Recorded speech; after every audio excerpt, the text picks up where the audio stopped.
السلام علیکم ورحمۃ اللہ وبرکاتہ۔ نحمدہ ونصلی علی رسولہ الکریم، اما بعد۔ معزز برادران اسلام اور ہمارے ہندو بھائی اور معصوم بچیاں اور ہمارے معصوم بچے، آج ہم سب کے لیے بڑی خوشی کی بات ہے کہ آج جس دن ہم یہاں ہندو اور مسلمان جمع ہیں، یہ 15 اگست کا دن ہے۔ 15 اگست ہندوستان کے اندر ایک بڑی تاریخ رکھتا ہے، ایک بڑا گہرا سمندر کے مانند یہ دو الفاظ ہیں، 1 اور 5، 15۔ آپ کو معلوم ہونا چاہیے ہندوستان کی آزادی 15 اگست کو ہوئی۔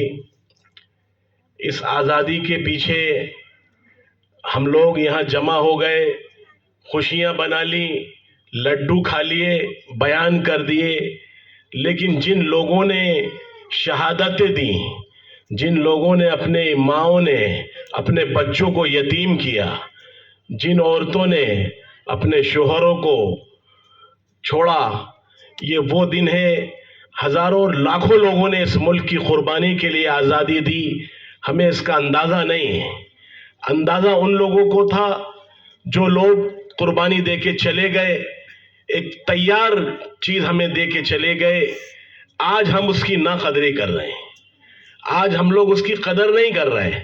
کچھ فرقہ پرست طاقتیں، کچھ قوم کے دلال اس ملک کو توڑنا چاہتے ہیں، اس ملک کو برباد کرنا چاہتے ہیں۔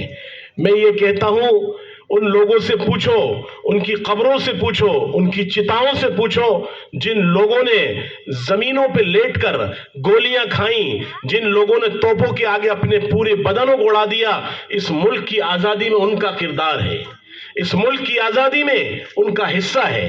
میرے بھائیوں، آج ہم ان لوگوں کو بھول گئے۔ آپ کو یہ بتا دوں، یہ ملک ہندوستان مسلمانوں کے اوپر، مسلمانوں نے اس ملک میں 900 سال حکومت کی ہے۔ کیوں صاحب، کتنے سال کی آپ لوگوں نے حکومت؟ ہماری اس ملک میں 900 سال حکومت رہی ہے۔ اس ملک کو ہندوستان اور اکھنڈ بھارت بنانے میں مسلمانوں کا ہاتھ ہے، مغلوں کا ہاتھ ہے، ان لوگوں کا، ہمارے آبا اور اجداد کا ہاتھ ہے جنہوں نے اس ملک کو اکھنڈ بھارت بنایا تھا، اس ملک کو بھارت بنایا تھا۔ آج ہم ان کو بھول گئے۔ میرے بھائیوں، یہ ملک مسلمانوں کا 900 سال رہا۔ جب اس ملک میں انگریزوں کا تسلط ہوا، اس ملک میں جب انگریزوں نے قبضہ کیا، اس ملک کو انگریزوں نے جب مسلمانوں سے چھینا، تو جس کا گھر جاتا ہے کیوں صاحب، اسی کو افسوس ہوتا ہے نہیں ہوتا؟ تو افسوس بھی مسلمانوں کو تھا کہ یار یہ ہمارا ملک چلا گیا، ہندوستان ہمارے ہاتھ سے جا رہا ہے۔ تو میرے بھائیوں، مسلمانوں نے لڑنا شروع کیا۔ تقریباً 100 سال مسلمان اس ملک میں اکیلا لڑا ہے۔ ہزاروں لاکھوں علماء نے دلی سے لے کر آگرہ تک اور آگرہ سے لے کر میرٹھ تک ہر درخت کے اوپر ایک مسلمان کی اور ایک عالم کی لاش ٹنگی ہوتی تھی۔ لاکھوں مسلمانوں نے اس ملک میں قربانی دی۔ مسلمان لڑتے رہے لیکن بدقسمتی سے ناکام ہوتے رہے۔ ہم اس ملک میں اکیلے جنگ نہیں جیت پائے، مسلمان لڑتے لڑتے تھک گئے۔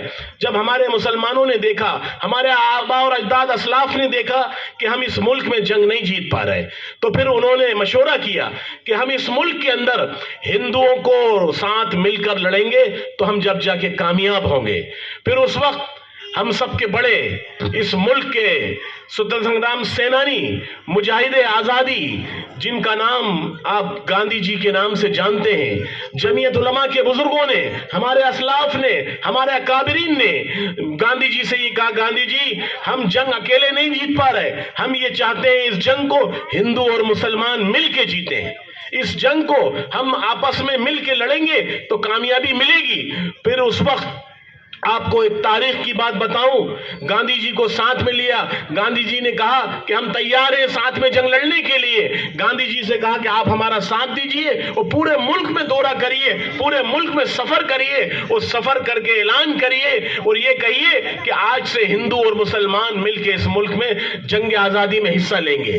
پھر گاندھی جی کی سب سے پہلی تقریر دلی کی جامع مسجد آج بھی گواہ ہے، وہاں کے ممبر پہ بٹھا کے گاندھی جی کو، جہاں پر امام خطبہ دیتا ہے جمعے کا، وہاں پر گاندھی جی کو بٹھا کے گاندھی جی کی تقریر کروائی دلی کی جامع مسجد سے، اور اعلان کیا کہ آج سے اس ملک میں ہندو اور مسلمان ہم ساتھ مل کے جنگ لڑیں گے، اور اس کے بعد لڑنا شروع کیا۔ پھر یہ ملک 1947 کو 15 اگست کے دن یہ ملک آزاد ہوا۔ آج ہم اس ملک کے اندر آزادی کی سانسیں لے رہے ہیں، آج ہم ہندو اور مسلمان مل کے آپس میں زندگی گزار رہے ہیں، پیار محبت سے رہتے ہیں، اتفاق اتحاد سے رہتے ہیں۔ لیکن مسلمانوں، بدقسمتی سے کچھ لوگ یہ چاہتے ہیں کہ یہ امن ختم ہو جائے، یہ سکون ختم ہو جائے، بھائی چارہ ختم ہو جائے، کیونکہ وہ باہر کی طاقتوں پر کام کرتے ہیں، باہر کے لوگوں پر وہ ایجنٹ ہیں، باہر کی ان کی طاقتیں ان کے ساتھ کھڑی ہیں۔ وہ یہ چاہتے ہیں کیونکہ ہندوستان دنیا کا وہ واحد ملک ہے جس کے اندر ہر مذہب اور ہر ذات کے لوگ رہتے ہیں، آپس میں مل جل کے رہتے ہیں، اتفاق اتحاد سے رہتے ہیں۔ دنیا کے اندر آپ نے دیکھا ہوگا 2010 کے اندر پوری دنیا کے اندر ایک معاشی کریش آیا تھا، اور پوری دنیا کے اندر بینک کراپ ہو گئے 2010 میں، سینکڑوں ملک برباد ہو گئے۔ لیکن آپ کو میں بتا دوں، ہندوستان وہ ملک ہے جو 2010 میں بھی جہاں کھڑا تھا وہیں کھڑا رہا۔ یہ وہ طاقتور ملک ہے، یہ وہ مضبوط ملک ہے جس کا کوئی کچھ بگاڑ نہیں سکتا، جس کا کوئی اکھاڑ نہیں سکتا۔ یہ وہ طاقت ہے، جب بھی اس ملک کو قربانی دینے کے لیے تو جنرل حمید کی طرح، کہیں بہادر شاستری کی طرح ایسے لوگ اس ملک کو دیے گئے، اور آج بھی وہ دینے کو تیار ہیں، اور آج بھی وہی قربانی دینے کے لیے تیار ہیں۔ مسلمانوں، ہندوؤں، میں آپ تمام سے یہ کہنا چاہتا ہوں، اگر اس ملک میں نفرتوں کا بازار گرم رہا، اس ملک میں نفرتیں اسی طرح چلتی رہیں، تو یہ ملک ہمارا بچے گا نہیں، یہ ملک ہمارا ختم ہو جائے گا، یہ ملک ہمارا ٹوٹ جائے گا۔ مسلمانوں، ہندوؤں، میں آپ سے یہ کہنا چاہتا ہوں، آپ اس ملک کو بچائیے، اس ملک کو سنواریے، اس ملک کو باقی رکھیے۔ اگر یہ ملک باقی رہے گا تو ہم اور آپ بھی باقی رہیں گے، ہمارے اور آپ کے گھر بھی باقی رہیں گے، ہمارے اور آپ کے مکانات بھی محفوظ رہیں گے، ہمارے اور آپ کے اندر محبت رہے گی تو ملک میں محبت رہے گی، ملک میں محبت رہے گی تو ہمارے پڑوس میں محبت رہے گی، ہمارے شہر میں محبت رہے گی، ہمارے ہندوستان میں محبت رہے گی۔ مسلمانوں، یہ ملک بڑا طاقتور ہے، یہ ملک بہت مضبوط ہے، اس کا کوئی بال باکا نہیں کر سکتا، لیکن ضرورت اس بات کی ہے کہ ہندو اور مسلمانوں کو آگے رہ کے کام کرنا ہے۔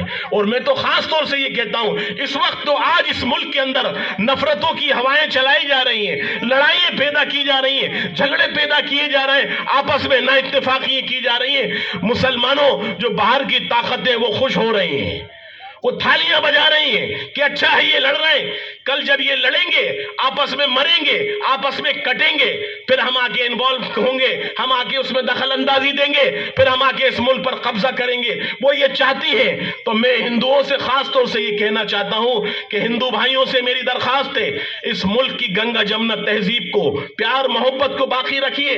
محبت رہے گی تو ہم اور آپ رہیں گے۔ تو میں اپنی بات کو زیادہ طویل نہیں کرتا، اس لیے کہ یہ ملک بہت محبت سے، پیار سے، بڑی قربانیوں سے بنا ہے۔ بڑی قربانیوں کے بعد ہم اور آپ اس ملک میں رہتے ہیں۔ مسلمانوں، آپ کو یہ بتا دوں کہ انگریز 7 سمندر پار سے آیا اور اس ملک کو لوٹ کے لے کے چلا گیا، لیکن کبھی کوئی تاریخ میں مسلمان یہاں سے لوٹ کے کوئی باہر نہیں لے کے گیا۔ ایک مثال بتا دے، سینکڑوں مثال ہمارے ہندو بھائیوں کی ہیں جو اس ملک کو لوٹ کے باہر، انہوں نے سوئس بینک میں، باہر فورن میں انہوں نے پیسہ جمع کیا، لیکن مسلمان کا کہیں نہیں ملے گا کہ کسی نے باہر پیسہ جمع کیا، کیونکہ اسلام میں پیسہ جمع کرنا منع ہے، زکوٰۃ ہے، غریبوں پہ خرچ کرو، مسکینوں پہ خرچ کرو، یتیموں پہ خرچ کرو۔ مسلمانوں، یہ مسلمانوں کا طریقہ ہے۔ میں ہندو بھائیوں سے بھی کہنا چاہتا ہوں کہ آپس میں اس ملک کو، محبت کو باقی رکھیے۔ میں قسم کھا کے کہتا ہوں، میں نے دیکھا ہے اس ملک کی طاقت کو، میں نے دیکھا ہے بہت قریب سے، میں نے باہر جا کے کہتے ہیں، لوگ یہ کہتے ہیں کہ ہندوستان تو وہ ملک ہے جو دنیا کے اندر کوئی اس جیسا ملک نہیں ہے۔ کیونکہ اس کی وجہ یہ ہے کہ ہندوستان کے اندر جو کھیتی ہوتی ہے، جو زراعت ہوتی ہے، جو آج کو آپ کو معلوم ہونا چاہیے، اس ملک کی وہ طاقت ہے کھیتی. دنیا کے اندر کہیں کھیتی نہیں ہوتی. 80% اس ملک کے اندر کھیتی ہوتی ہے، جس سے ہم اور آپ اور کسان لوگ اس سے فائدہ اٹھاتے ہیں. اس کی معیشت چلتی ہے، اس کی اکنومی چلتی ہے، اور یہ ملک ترقی کرتا ہے. اور یہ ملک، آپ کو بتا دوں، مسلمانوں سے یہ کہتے ہیں مسلمانوں نے کیا دیا، مسلمانوں سے سرٹیفکیٹ مانگتے ہیں مسلمانوں کی قربانی کے لیے. ارے مسلمانوں نے یہ دیا کہ ابوالکلام آزاد نے اس ملک کو ایٹم بم دیا، یہ دیا مسلمانوں نے. آپ کو آج اگر سپر پاور دنیا میں پہچانا جاتا ہے تو ایک مسلمان کی وجہ سے پہچانا جاتا ہے، جس کا نام ابوالکلام آزاد ہے. اور دوسرا ابوالکلام آزاد جو اس ملک کا، جس نے شکشا، جو وزیر تعلیم تھے مولانا ابوالکلام آزاد، وہ بھی مسلمان تھے، جنہوں نے اس ملک کی تعلیم کا نظام بنایا، یونیورسٹی کا نظام بنایا. اس کا نام بھی مسلمان ہے، مولانا ابوالکلام آزاد. اور جس نے اس کو سپر پاور بنایا، اس کا نام بھی ابوالکلام ہے، جس نے اس ملک کو، ہندوستان کو ایٹم بم دیا، میزائل دیا، ٹیکنالوجی دی. تو میرے بھائیوں، کیونکہ مسلمان کو کبھی بھی آپ غدار نہیں پاؤ گے، وفادار پاؤ گے. وہ مرنے مارنے کے لیے تیار ہے، قربانی دینے کے لیے تیار ہے، کیونکہ ہمارے مذہب کے اندر یہ ہے کہ وطن سے محبت کرو، وطن کی زمین سے محبت کرو، ملک سے محبت کرو. جب کوئی انسان وطن سے، ملک سے محبت کرتا ہے تو اس کے لیے جانیں بھی دینے کے لیے تیار ہوتا ہے. ہم اس ملک سے یہی امید کرتے ہیں، اور تمام مسلمانوں سے، تمام ہندوؤں سے ہم یہی امید کریں گے کہ انشاءاللہ ہم نفرتوں کو ختم کریں گے، محبتوں کو قائم کریں گے. اللہ تعالی ہم سب کو کہنے سننے سے زیادہ عمل کی توفیق نصیب فرمائے. اور جن لوگوں نے یہ پروگرام کیا، جن لوگوں نے اس کا انعقاد کیا، ان سب کو بھی اللہ جزائے خیر نصیب فرمائے. اس طرح کے پروگرام کرنا چاہیے، ہندو مسلمان ساتھ بیٹھ کے جمع ہونا چاہیے. یہ ہمارے لیے دو عیدیں ہیں.